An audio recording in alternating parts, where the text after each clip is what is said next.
Morning, everybody. Pinball here. Happy Wednesday. Well, here we are, less than a week away from the election. God willing, with 7 days from now, here it is Wednesday morning, we might actually know who's going to be running the country for the next 4 years. I'd like to say I hope I know who's going to. I'd like to say we'd know by this point. I'm kind of crossing my fingers we do, and personally, I still believe I think we'll know by this point. But like everything else in 2020, who knows? Okay. Given the time frame and given the lovely political world we happen to be in here at the current moment and the chaos that is going around, I thought I'd do my take on both sides of what would happen, one if Trump won and one if Biden won, and how that affects us all in the prepper community. Okay. So today, what I'm going to do, I'm going to talk about what happens if Trump wins, because I think this is the, at least near term, this is the more critical one to put on time. Okay. So, and again, these are all my opinions. I don't have any inside information other than what you can find reading, watching, learning, and doing any of the research on your own. Okay. But this is kind of how I see things playing out if Trump wins when it's announced he's won. Okay. What I think will happen is next Tuesday, either we're going to be up really late or we're not going to know anything till Wednesday morning. Regardless of what happens, if Biden hasn't been announced the winner early Tuesday night, which I think there's a 0% chance of that happening, okay, I think that's when the riots start. And that's going to be in the big cities, because you're going to have too many of the black clad group coming out and being all worried about, oh my God, if Trump wins, we're going to, lose this or lose that or whatever it is. And again, we know what's on the table here. We saw it last night with the confirmation of Amy Coney Barrett. And so, of course, you have all the leftists worried about Obamacare, gun control, Roe versus Wade, you name it. I mean, all the buzz issues, the environment, et cetera, et cetera, et cetera. Okay. So I think if the election hasn't been decided early Tuesday night in Biden's favor, the riots start, probably on a relatively small scale. These will probably be loud protests. If the election does get called on Tuesday night, and I don't care if it's 1 o'clock in the morning, this is when all hell's going to break loose if Trump wins. Okay. This is when I think you start seeing the burning of buildings, the flipping of cars. It's going to look like Philadelphia did the other night. It's going to start looking like Minneapolis did after George Floyd. I don't think they'll get to the point of Chopper Chaz in Seattle or the chaos in Portland Tuesday night, but I think that is what is on the plans, if you will, by next weekend. Okay. The left will not accept the election. Okay. It's been made pretty obvious already when Hillary Clinton came out a month or so back and said to Joe Biden, under no circumstances concede defeat. Michelle Obama said the same thing, under no circumstances concede. Okay. So even if it's obvious, I won't say blatantly obvious, but even if it's obvious that Trump won, the left is going to try to fight it in court. And I think that's their big panic on the confirmation of Amy Coney Barrett yesterday, because, yeah, if they go through the Ninth Circuit or whatever to argue something out west, which there's not a whole lot out west they need to do, so it's more likely the Seventh Circuit, where you're going to see things, in the D.C. area, maybe a Virginia, North Carolina, something like that. If they try to contest those, that's more likely of where it would happen. It's all immaterial, though, because once it gets to the Supreme Court, having a 6-3 majority, and I'd almost say it's a 5-4 majority because I wouldn't necessarily consider John Roberts a conservative or a constitutionalist by any means. The five justices that are constitutionalists are probably going to side with the Trump campaign. And I'm not saying this for political reasons. I'm just saying because the Democrats always want to change the rules. And for 50 years, they've had a Supreme Court that would legislate from the bench. And now the tables have turned and they don't have that option. It's now to the point when if they can't get it through Congress, if they can't get it through the people, they had justices on the Supreme Court that would say, "Oh, we're going to write this law," which of course isn't their place, but that's been what's going on, and all of a sudden, the Democrats have lost that tool, I guess, if you will. So now, if the riots come, I think at the beginning they're going to be concentrated in the bigger cities, okay? And as we all know, pretty much every major city, I don't care if you're in Texas, okay, Dallas County and Tarrant County typically are going to vote blue, okay? It's the rest of the state. Look at Illinois. You can win every county in Illinois with the exception of Cook County as a Republican and still lose. If Chicago decides they want a Democrat, that's who wins, okay? The rest of the state's meaningless. So I think any of the riots/protests will be concentrated to the cities.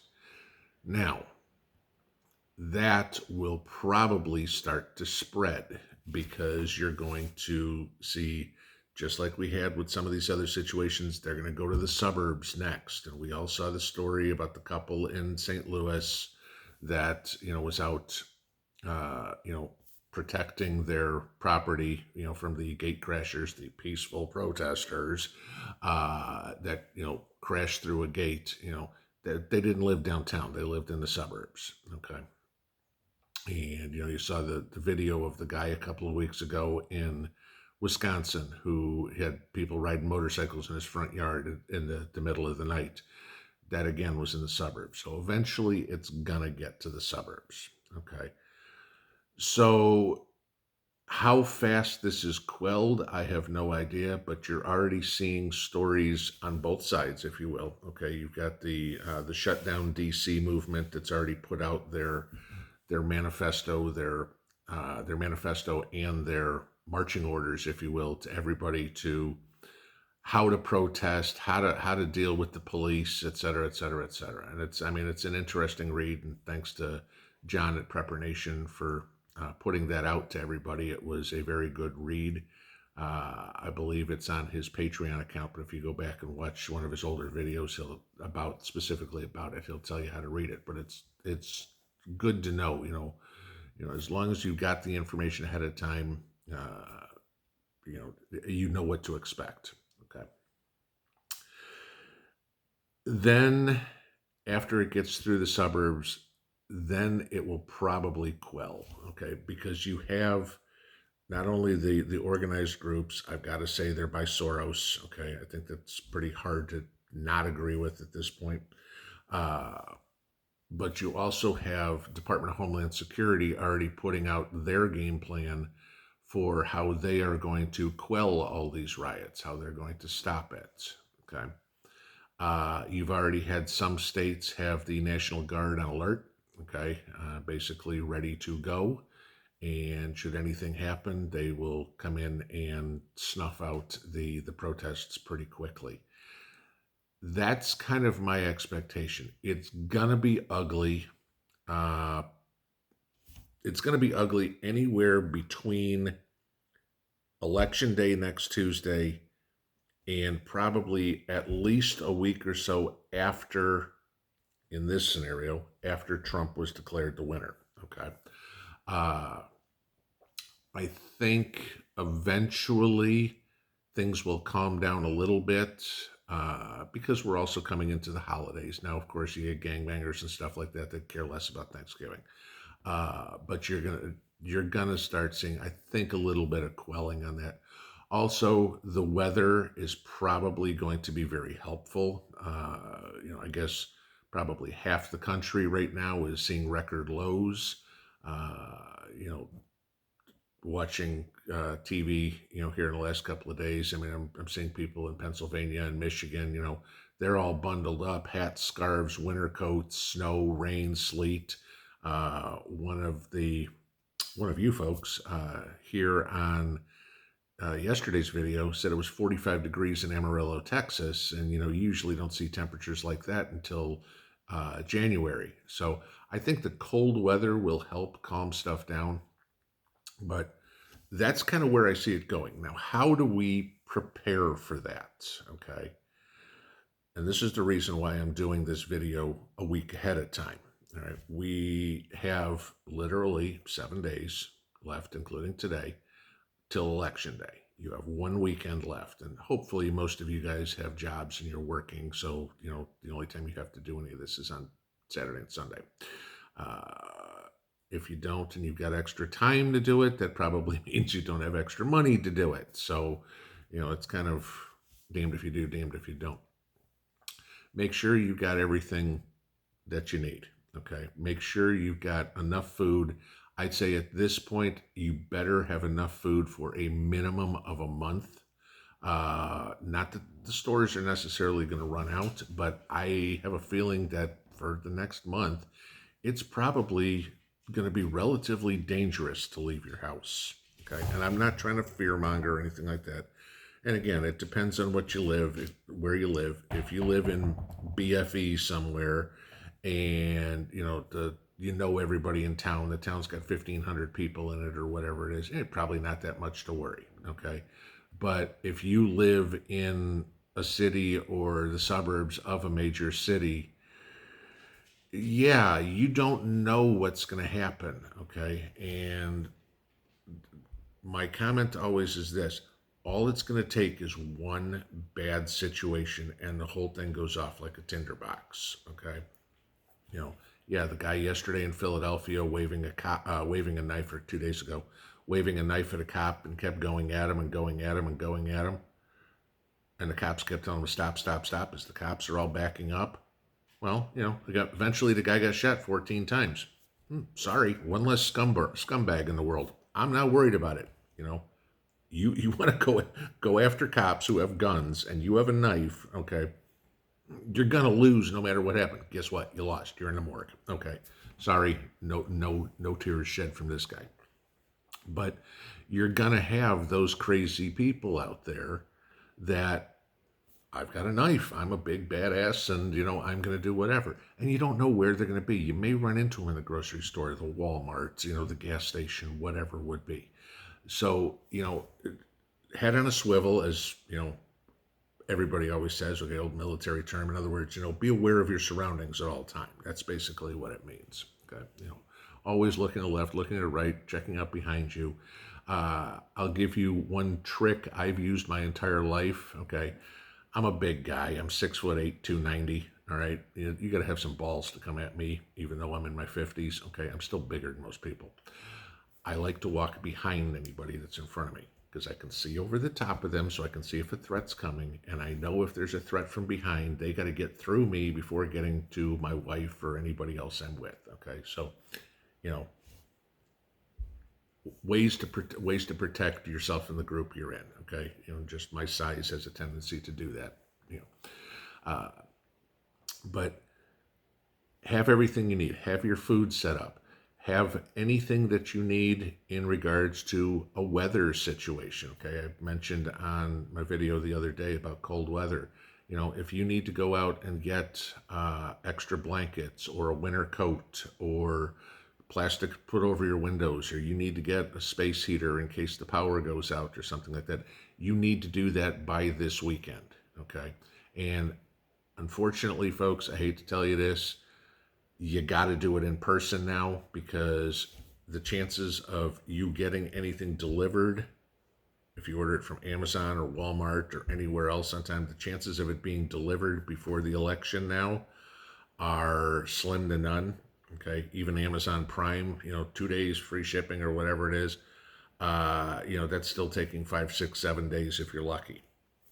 So if you need to get anything, You need to get out to the stores ASAP because you're seeing everybody else do it. I'll give you a silly one. This kind of shocked me. I was at the grocery store this morning. Okay, just had to pick up a couple of things. It was a regular grocery store. Okay, it wasn't some bodega or something like that. Regular grocery store. They were out of dog food.